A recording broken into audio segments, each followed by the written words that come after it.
Baik, bismillahirrahmanirrahim. Alhamdulillah, wassalatu wassalamu ala rasulillah. Kita lanjutkan ikhlas sekalian. Sekarang kita masuk ke poin yang ketiga dari poin-poin muqaddimah sebelum masuk ke dalam masalah-masalah khilafiyah di dalam kitab Thaharah. Inti dari kitab Bidayatul Mujtahid ini adalah pada masalah khilafiyahnya. Karena memang adalah kitab ini kan coraknya adalah fikih muqaran. Jadi kita fokusnya ke situ nanti. Kan tapi sebelum kita membahas sesuatu yang diperselisihkan, sesuatu yang diperselisihkan itu adalah sesuatu yang goncang, kan? Sesuatu yang tidak pasti. Maka kita harus punya pegangan sesuatu yang pasti dulu. Gitu.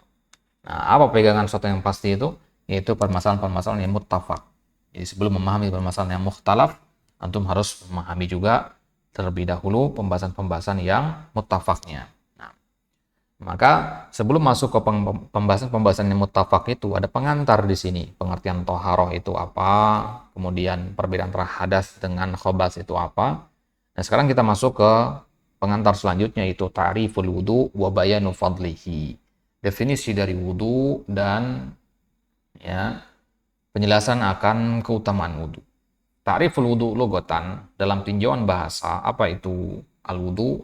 Al-wudu bidammil wawi, ya, dengan domah pada huruf wawunya, ismun lil fi'il, itu adalah nama perbuatannya, wudu, perbuatan wudu. Tapi kalau kita katakan wadu, itu air yang digunakan untuk berwudu. Jadi kalau anak bilang misalkan bawakan anak wadu, nah itu artinya bawakan anak air wudu. Nah, perbuatannya namanya wudu. Nah, kemudian secara istilah, maksudnya istilah fuqaha ya, apa itu al-wudu? Isti'malu ma'in tahurin ya fil a'dha'il arba'ah bil ma'i ya ala sifatin makhsusah. Nah, ya menggunakan air yang suci dan mensucikan kepada anggota-anggota badan yang empat yang disebutkan di dalam ayat itu ya. Ya ladzina amanu idza qumtum ilas shalah faghsilu wujuhakum wa aydiyakum dan seterusnya. Di situ kan ada 4 anggota wudu yang disebutkan. Nah, maka ketika kita menggunakan air yang suci dan mensucikan untuk membasuh 4 anggota wudu tadi dengan tata cara tertentu, karakteristik dan tertentu, maka itu sudah dikatakan wudu. Ya, di dalam ayat itu disebutkan al-a'dha al-arba'ah, 4 anggota wudu itu ada wajah, faghsilu wujuhakum, wal yadan, kedua tangan, wa aydiyakum, war ra'as, kepala, wa mamsahu bi ru'usikum, kemudian warijlan, kedua kaki, ya, wa arjulikum. Wa arjulakum. Nah, kemudian fadlul wudu, apa keutamaan wudu itu? Warada fis sunnah ahaditsu tuwaddihu ma lil wudu'i min fadilatin wa ajrin 'azimin a'addahu Allahu liman yahrisu alaihi talaban limardatillahi wa rahmati. Dalam sunnah ada banyak sekali hadis-hadis yang menjelaskan kepada kita bahwasanya wudu itu punya keutamaan, punya pahala yang besar yang Allah siapkan bagi mereka yang bersungguh-sungguh untuk mencari ridho Allah dan rahmat Allah. Di antara hadis tersebut adalah sabda Nabi sallallahu alaihi wasallam, "Idza tawaddo al-abdul muslim awil mu'min." Jika seorang hamba muslim atau mukmin ya, dia berwudu, faghasala wajhahu, kemudian dia membasuh wajahnya, kharaja min wajhihi kullu khati'atin nadhara ilaiha bi'ainihi ma'al ma'i wa ma'a akhiri qatratil ma'. Ketika dia membasuh wajahnya, menetes dari wajahnya ya semua kesalahan yang telah dilakukan oleh kedua matanya. Apa ya hal-hal haram yang telah dilihat oleh kedua matanya yang menetes keluar bersama tetesan terakhir dari air wudunya. Fa idza ghassala yadayhi, kalau dia membasuh kedua tangannya, kharaja min yadayhi ya kullu khati'atin kana batashadha yadahu ma'al ma' aw ma'a akhiri qatril ma'. Begitu juga ketika mencuci tangan ya. Ya, dosa-dosa itu keluar ya dosa-dosa yang diperbuat oleh tangan itu keluar bersama air atau bersama tetesan terakhir dari air itu. Fa idza ghassala rijlaihi kharajat kullu khati'atin masyatha rijlahu ma'al ma' aw ma'a akhiri qatril ma' hatta yakhruju naqiyan minad dunub.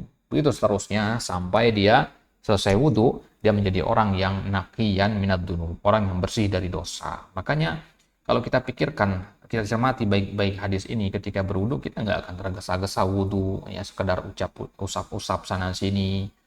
Nah, ya, karena kita berwudu sebenarnya kita sedang membersihkan tidak hanya badan tapi juga diri kita dari dosa-dosa kecil gitu ya. Taib. Itu definisi dari wudu dan keutamaan berwudu. Nah, poin selanjutnya ikhwah adalah al-masail al-muttafaq 'alaiha fi kitabil wudu, permasalahan-permasalahan yang disepakati oleh para ulama dalam bab wudu ini. Artinya ini permasalahan yang tidak ada khilaf di kalangan para ulama. Mungkin ada khilaf 1-2 tapi tidak sampai mempengaruhi pendapat jumhur. Nah, artinya 4 mazhab yang ada itu sepakat dalam permasalahan-permasalahan ini. Totalnya ada 11 permasalahan. Yang pertama, ittafaqal muslimun ala anna taharata syar'iyyah taharatan, taharatun minal hadats wa taharatun minal khabath. Kaum muslimin itu sepakat bosnya yang dimaksud dengan toharoh dalam pandangan syariat itu adalah toharoh minal hadas sekaligus toharoh minal khabath. Ya, jadi jangan antum berpikir nanti misalkan saya sudah wudu jadi nggak apa-apa pakaian saya kotor najis. Bukan begitu. Toharoh itu ada 2, toharoh dari hadas di badan dan toharoh dari khabath yang ada pada pakaian, pada badan kita juga misalkan atau pada tempat sholat. Nah, kemudian yang kedua ya, dari permasalahan yang disepakati adalah bahwasanya toharoh itu, ya toharoh dari hadas itu salah satu asnaf. Ada 3 bentuknya. Membersihkan hadas itu ada 3 caranya. Kalau di hadas kecil dengan wudu, kalau di hadas besar dengan gusul. Kalau tidak ada air maka dengan tayamum. Nah, jadi wudu, gusul dan tayamum inilah akan kita bahas nanti. Kan di sini kitabul wudu ya. Nanti ada kitab al-gusul, ada juga kitabut tayamum. Baik. Kemudian yang ketiga, permasalahan yang disepakati adalah wujub imtitsalil khitab min qoulihi ta'ala. Wajibnya kita mentaati dan menerapkan khitab, ya, perintah yang Allah sebutkan di dalam surat Al-Maidah ayat yang ke-6. Wahai orang beriman, idza qumtum ilas shalah, kalau kalian hendak salat, faghsilu wujuhakum, basuhlah wajah kalian, wa aydiyakum, tangan kalian ilal marafiq, wamsahu bi ru'usikum wa arjulakum ilal ka'bayn ila akhirih. Ala kullin man lazimathu shalah idza dakhala waqtuha. Ya, kita sepakat bahwasanya orang yang hendak sholat, ya, waktu sholat sudah masuk, maka wajib bagi dia membasuh anggota-anggota wudhu yang disebutkan di dalam ayat tadi. Gitu. Tadi adalah rukun. Jadi salah satu dari 4 anggota wudhu tadi tidak dibasuh, maka wudhunya dikatakan tidak sah. Yang keempat, yajibul wudhu alal balighil aqili bil ijma' wa lam yanqul fi dzalika khilaf. Ya, wajibnya berwudhu itu bagi orang yang baligh akil, ini berdasarkan ijma'. Jadi orang yang kalau anak-anak berarti tidak wajib gitu. Ya, orang yang gila juga tidak wajib. Ya, tapi kalau dia mau berwudu maka sah wudunya. Nah, dan tidak ada khilaf dalam masalah ini. Yang kelima, wujubul wudu inda dukhuli waqti shalah 'alal muhdits la khilafa fi. Wajib berwudu bagi orang yang berhadas ketika masuk waktu salat. Ya, ini tidak ada khilaf dalam masalah ini. Kita semua sepakat, ini kan sebuah pakem ya. Sebuah pengetahuan umum dalam Islam bahwasanya kalau hendak sholat, masuk waktu sholat, kemudian kita berhadas, maka kita harus berwudu terlebih dahulu. Nah, dan yang keenam, ittafaqu ala ishtiratin niyah fil ibadat. Para ulama sepakat atas harusnya ada niat dalam ibadah. Ya, ibadah itu harus ada niatnya. Nah, sekarang wudu itu termasuk ibadah apa tidak? Gitu. Ya, yang mengatakan wudu adalah ibadah berarti harus ada niat. Nah, itu permasalahan yang mukhtalaf. Tapi yang muttafaqnya adalah niat itu harus ada pada seluruh ibadah. Nah, ini harus pahami dulu. Ini namanya tahrir mahallun niza'. Inilah simpul yang disepakati oleh para ulama bahwasanya niat itu harus ada pada segala jenis ibadah. Kalau pada wudhu bagaimana? Nah, itu masalah khilafiyah. Itu maksudnya. Jadi harus kita ketemu di satu titik dulu. Kalau kita sama-sama sepakat dalam masalah ini, ayolah kita lanjut membahas diskusi tentang perbedaan pendapat kita. Tapi kalau dalam titik simpul ini saja kita tidak sependapat, maka tidak ada gunanya, gitu ya. Tidak ada gunanya. Misalkan antum berpendapat bahwasanya ibadah itu nggak butuh niat. Ya buat apa kita lanjut membahas apakah wudhu itu butuh niat apa tidak? Ya kan? Karena antum dari awal sudah berpendapat nggak perlu ada niat pada semua ibadah, wudhu juga termasuk berarti. Nah, itu dia ya. Jadi harus ada tahrirnya dulu untuk mengurai simpul perselisihannya. Baik. Kemudian permasalahan yang ketujuh, ittafaqal ulama ala anna ghussal wajhi bil jumlah min faraidil wudu. Bahwasanya membasuh wajah secara keseluruhan ketika wudu itu merupakan fardunya wudu. Jadi ada rukun wudu, ada furudul wudu. Nanti kita bahas apa saja furudul wudu. Nah, yang kedelapan, para ulama sepakat bahwasanya ghusl yadain. Ya, ghuslul yadain, membasuh kedua tangan, wadzira'ain min furudil wudu, ya. Ya. termasuk dari furud al-wudu. Kemudian yang ke-9, ittifaq ulama ala anna mashar ra'si min furudil wudu. Begitu juga mengusap ya kepala. Kemudian yang ke-10, ittafaq ulama ala anna al-wajiba min taharatil a'dha' al-maghsulah huwa marrah idza asbagha wa anal itsnain wa salas mandubun ilaihima. Para ulama sepakat bahwasanya yang wajib ketika mencuci anggota wudu itu adalah sekali-sekali. Kalau sekali itu saja sudah bagus gitu. Nah, bagaimana kalau 2 kali atau 3 kali, maka itu hukumnya sunnah. Jadi wudhu itu sekali boleh sebenarnya, gitu ya.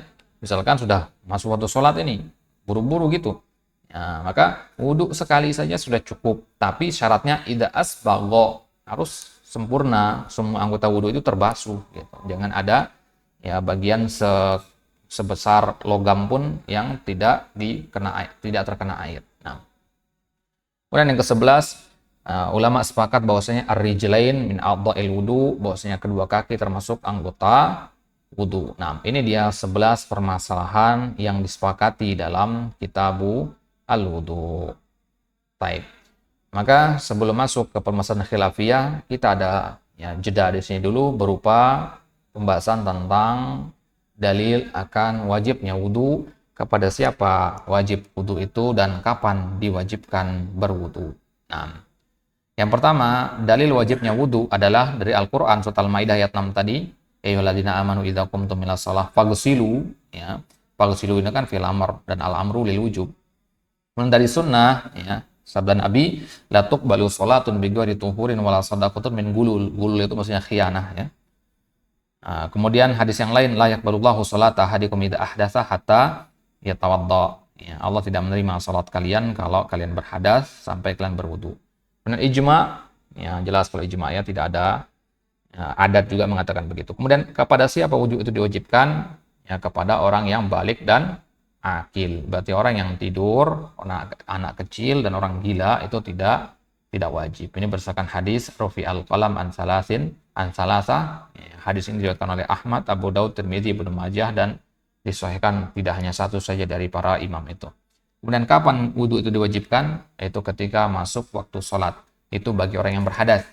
Nah, ketika azan berkumandang dan antum sedang dalam kondisi hadas, segera berwudhu. Ya. Tapi kalau belum masuk waktu sholat, ya nggak masalah ditunda. Tapi kalau antum mau berwudhu, maka itu lebih afdal. Nah, dalilnya adalah ya, firman Allah tadi, ya ayyuhalladzina amanu idza qumtum. Idza itu kan menunjukkan ada waktu di situ. Ya, idza qumtum ilas shalah, kalau kalian hendak bangun untuk sholat, berarti sudah masuk waktu sholat. Fa'ujabal wudu'a indal qiyam ilas shalah, min syurutis shalah dukhulul waqt.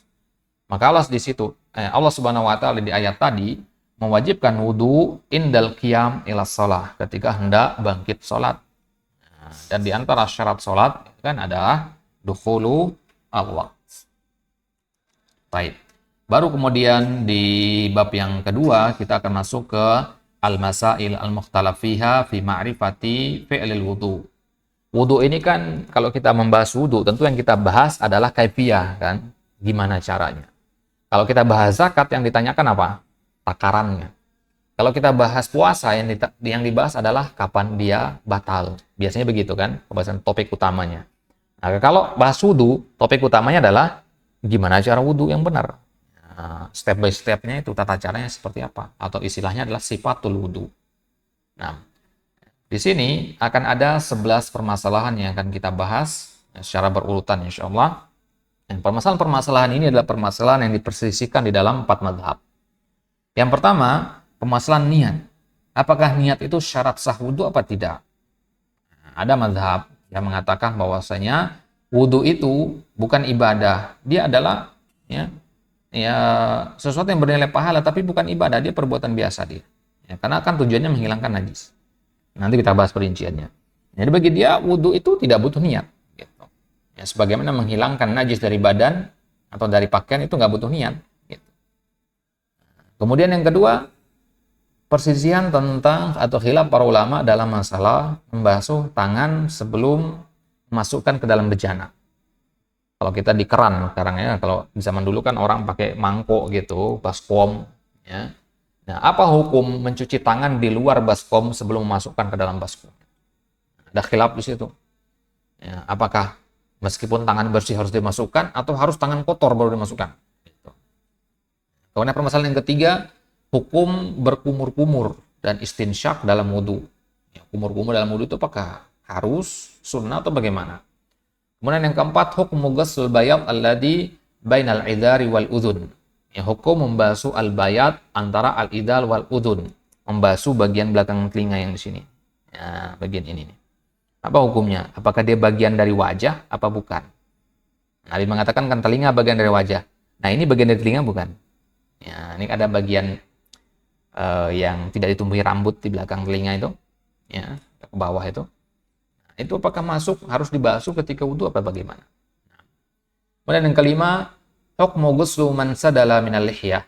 Apa hukum membasuh jenggot yang lebat? Apakah di sela-sela begini atau cukup diusap dengan air saja, cukup bagian luarnya basah, atau harus kita menyampaikan air itu ke dalam dagu, kulit dagu itu? Nah, kemudian hukum takhlilul liyah, apa hukum menyela-nyela ya, jenggot ketika wudhu? Apa hukum ghuslul mirfaqain fil wudhu, mencuci ya sampai kedua siku ketika berwudhu?